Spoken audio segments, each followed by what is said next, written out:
Hey, so Azure Advisor gives me personalized recommendations based on a well-architected framework so I can better use my cloud resources. Why don't we take a look?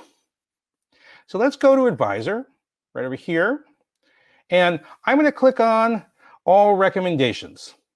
So this thing says upgrade VM from premium unmanaged disks to managed disks at no additional cost.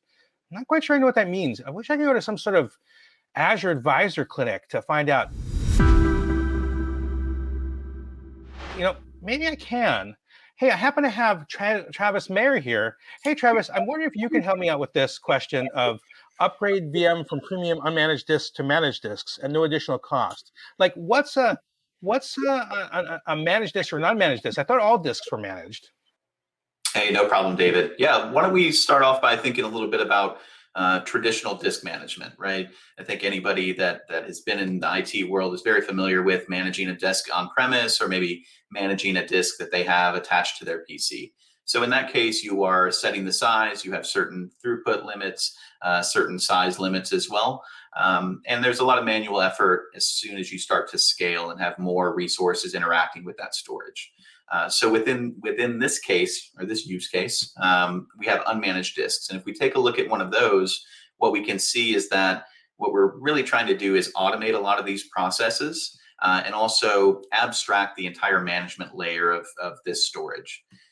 So we have an example here on the right-hand side. It's very basic, right? What we're doing with this recommendation is highlighting to customers that are currently using an unmanaged disk that they could upgrade, right, and take advantage of some of these capabilities that it has.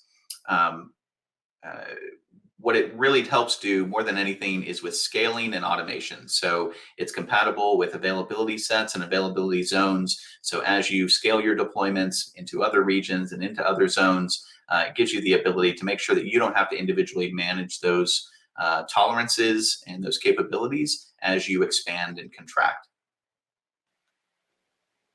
So that makes sense to me. So I think of it, when you say it this way, I think of it as like, with an unmanaged disk, it's somebody rolls up with a big pile of disks, and they plug them in, and it's up to me to make file systems and to size them and resize them and mess around with it. But it seems like with managed disks, a lot of that gets taken care of for me. Like I don't have to think about that part. It gets handled by the system, I guess. Exactly. Yeah, and it's a little peace of mind as well, right? Resiliency is another benefit of this, and having 3 replicas across multiple, hardware devices is great peace of mind for these production workloads. Okay, well, that makes total sense, and that helps me understand the recommendation. So thank you, Travis, for helping me understand that. I really appreciate it. And thank you all for coming here to watch this episode of Advisor Clinic on the Azure Enablement Show. I hope that you will join me for future episodes.